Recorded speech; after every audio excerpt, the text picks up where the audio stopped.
हुकूमत ने मौशी बहाली का कौमी प्लान तैयार कर लिया है और इसके तहत अब होगा ये कि गैर मुल्की सरमायाकारी के रास्ते में जो रुकावटें हायल होती हैं वो दूर की जाएंगी और उसके लिए स्पेशल इन्वेस्टमेंट फैसिलिटेशन काउंसिल कायम की गई और कल इसका पहला इजलास भी हुआ है। वज़ीर आज़म साहब ने चेयर किया है। ज़राअत, लाइफ स्टॉक, मदनियात, कनकनी, इंफॉर्मेशन टेक्नोलॉजी, तवानाई और ज़रूरी पैदावार जैसे शोबों पर ख़ास तवज्जो दी जाएगी। ये कितना अहम है, इससे कितना फ़र्क पड़ेगा और क्या ये प्लान बी है, इस पर बात कर लेते हैं। वज़ीर-ए-आज़म के coordinator for economy Bilal Kiyani साहब ने हमें ज्वाइन किया। अस्सलाम वालेकुम जी, कैसे हैं? वालेकुम सलाम जी, खैरियत? प्लान बी सी डी कौन सा है? नहीं, ये सब प्लान ए का हिस्सा है जी। और देखिए प्लान एक मईशत के अंदर या मुआशी पॉलिसीज़ के अंदर आप मुख्तलिफ चीज़ें इन पैरेलल करते हैं, बिकॉज आपने सारे एवेन्यूज़ एक्सप्लोर करने जिससे हमारी एक्सपोर्ट्स भी बढ़ें, जिससे फॉरेन डायरेक्ट इन्वेस्टमेंट भी आए, जिससे टैक्सेशन भी बढ़े, जिससे जिस तरह हमारे जैसे ममालिक जहाँ पे ज़र मुबादला के ज़खायर का एक इशू रहा है, जो हमने मुस्तकिल उसका हल हमने ढूंढना है सब ने मिलके, मगर तब तक फॉरेन इन्फ्लोज के भी हमने ज़रिए जो हैं, तो कोई भी म्यूचुअली एक्सक्लूसिव चीज़ नहीं होती, हमने सारे जो एवेन्यूज़ हैं उनको इन पैरेलल देखना होता है। तो ये भी उसी की एक कड़ी है जी। ज़र मुबादला के ज़खायर $4 अरब से भी कम हैं। जी। और हमारा टारगेट क्या है?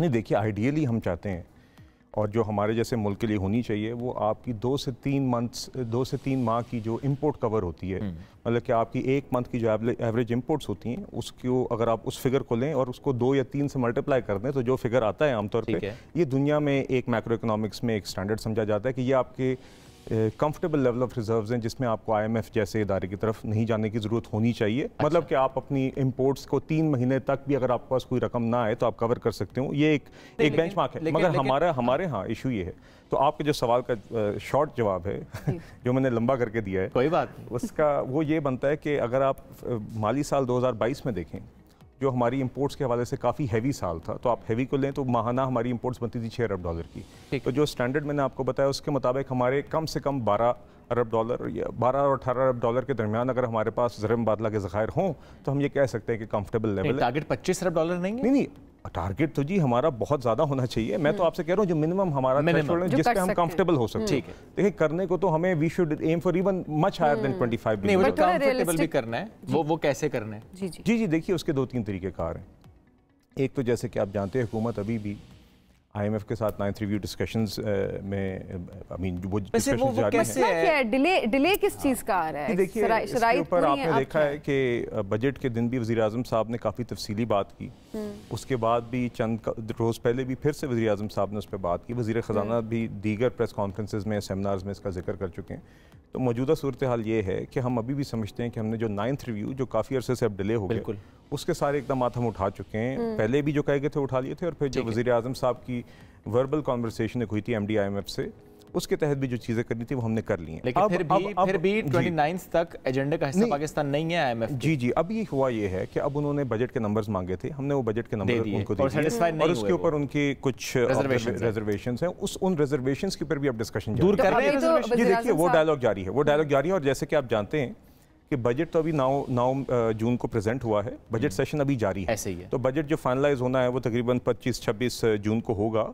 उसके अंदर IMF के अलावा आपने देखा है national assembly standing committee on finance में दीगर पार्लियामेंटेरियंस अपने ऑब्जेक्शंस या जैसे कहते हैं सजेशंस देते हैं।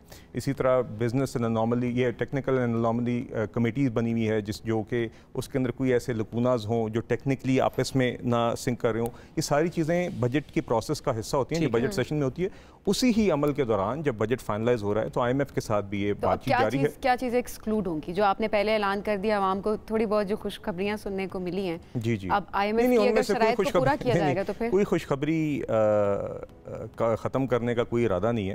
हाँ, देखिए कुछ उनके सवालात हैं कि आपने जो टैक्स कलेक्शन टारगेट दिया है उसकी वो तफसील चाहते हैं कि हम किस तरह पूरा करेंगे, वो तफसील फराम की जाती है। वो चाहते हैं कि आगे हमारा जो एक पावर सेक्टर में मिसाल के तौर पे सर्कुलर डेट के मसाइल होते हैं वो किस तरह करेंगे। एक एक्सटर्नल फाइनेंसिंग की जो हमारी रिक्वायरमेंट है उसके ऊपर बातचीत जारी रहती है। तो बजट जो हमने पेश किया है उसके ऊपर उन्होंने तफसील मांगी है, यानी जो उनको फैंटेसी लग रही है उसकी रियलिटी मांग ली है। बस वो नहीं, ये फ्रैंकली IMF प्रोग्राम में आप कभी भी हों, जब भी हम नंबर शेयर करते हैं तो ये बात होती है कि जब आप टैक्स टारगेट शेयर करते हैं या आप अखराजात का टारगेट शेयर करते हैं, ठीक है, वो कहते हैं जी आपने पेट्रोलियम लेवी में इतनी रकम कलेक्ट करनी है तो आप किस तरह करेंगे, तो आप दिखाते हैं कि हमारी पेट्रोल की कंजम्पशन इतनी है, रेट इतना है। लेकिन ज़ाहिर है अब रह गए 9 दिन, अगर ये 9th रिव्यू नहीं होता तो फिर क्या होगा? जी देखिए, हम तो अभी भी we are working towards this. Are you hopeful for that? जी we are still hopeful, we are hopeful. और इसी नियत और ये के साथ होप किसने दिया आपको? क्या वो जो सफीरों से मुलाकात हुई है वज़ीर आज़म साहब की, वहाँ से होप आई है? होप इसलिए है क्योंकि वज़ीर आज़म साहब ने भी बड़े वाज़ेह तौर पे कहा है, वज़ारत ख़ज़ाना ने भी बड़े वाज़ेह तौर पे ये कहा है कि we are making all possible efforts to do this. IMF ने भी ये कहा है कि वो भी चाहते हैं कि 9th रिव्यू हो, और इसीलिए उन्होंने कुछ क्वेश्चंस उठाए हैं, हम उसके जवाब दे रहे हैं। दोनों साइड्स की एक नीयत है कि हम इस 9th रिव्यू को मुकम्मल करें। और 9th रिव्यू के अलावा भी देखिए, जैसे कि आप जानते हैं, जिस तरह ये कल जो इन्वेस्टमेंट फैसिलिटेशन काउंसिल बना है और दीगर और जो हमारी डिस्कशंस जारी हैं दोस्त ममालिक के साथ भी, तो वी आर कॉन्स्टेंटली वर्किंग कि हम IMF के प्रोग्राम भी और साथ ही साथ जो भी और एवेन्यूज़ है उनसे हम बढ़ाते रहें। आपने ये भी देखा है कि 2 दिन कबल हमारे मई के जो एक्सपोर्ट्स के और इम्पोर्ट्स के और ट्रेड के जो फिगर्स आए हैं, तो एक्सपोर्ट्स में तकरीबन $500 का इजाफा हुआ है अप्रैल के कंपैरिजन में। मई में अगर देखें, इसी तरह जो हमारा करंट अकाउंट डेफिसिट है 25%। नहीं, करंट अकाउंट तो आपका सरप्लस हुआ है पिछले माह में तकरीबन $255 मिलियन जी मेरे ख्याल से। और अगर पूरे साल को देखा जाए, पहले 11 माह को, जो कि माली साल होता है जुलाई से मई तक, तो उसमें पिछले साल की बनस्बत तकरीबन 81% कमी आई है जी। तो आपके $3 अरब से भी कम करंट अकाउंट डेफिसिट रहा है। इतनी ही देर में पिछले साल मेरे ख्याल से तकरीबन $15 अरब था, कोई $12 अरब की कमी आई है। तो इससे भी आपके ज़रिए मुबादला के ज़खायर मुस्तहकम होते हैं। चलिए अब इस पे आते हैं सर, जो कल का इजलास, जो नई काउंसिल बनाई गई है जी, किस दोस्त मुल्क की तरफ से हमें कोई एश्योरेंस दी गई है कि वो कोई एसेट लेने में दिलचस्पी रखता है या इन्वेस्टमेंट में दिलचस्पी रखता है, और किस लेवल पे इन्वेस्टमेंट कर सकते हैं और कितनी इन्वेस्टमेंट हो सकती है?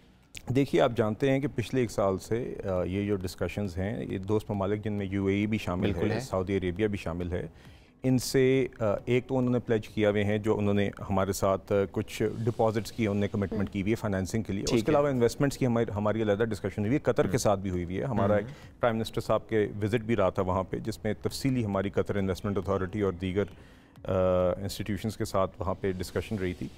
तो देखिए, ये एक अमल, ये जो काउंसिल है, इसका काम सिर्फ ये नहीं है कि हमने कुछ प्राइवेटाइज करना है या कुछ बेचना और सिर्फ दोस्त ममालिक से।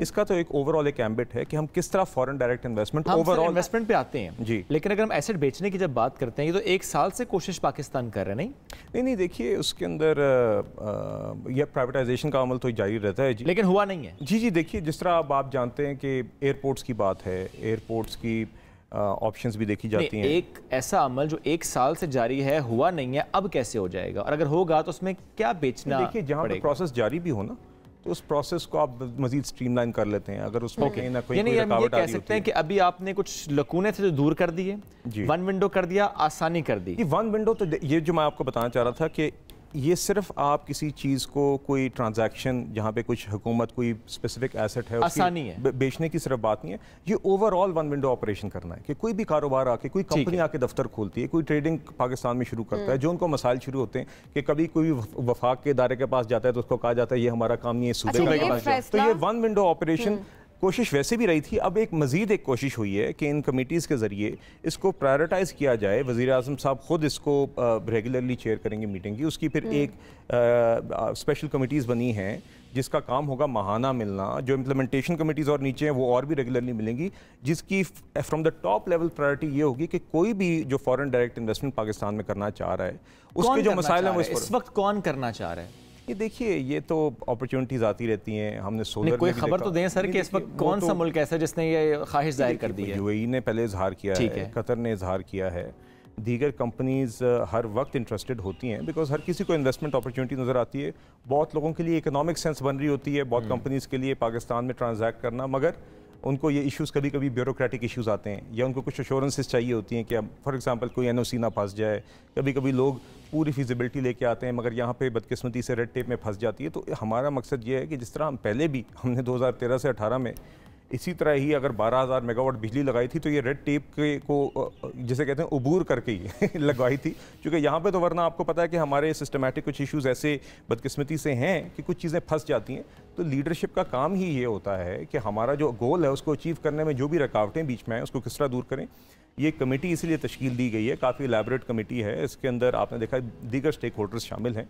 तो उसका यही काम होगा कि वक्तन फ़वक्तन जो भी सीरियस इन्वेस्टमेंट केसेस पाकिस्तान में आ रहे हैं वो देखा जाए कि कौन इन्वेस्ट करना चाह रहा है, किसका मामला कहाँ पे फंसा हुआ है या क्यों फंसा हुआ है, और उसकी किस तरह रुकावट क्लियर की जाए फ्रॉम द टॉप लेवल, बजाय इसके कि वो बेचारे कोई कंपनी फॉरेन डायरेक्ट इन्वेस्टमेंट की किसी सूबाई हुकूमत के किसी डिपार्टमेंट के दफ्तर में 2-2 महीने वेट कर रही हो, जो बदकिस्मती से कभी कभी हो जाता है।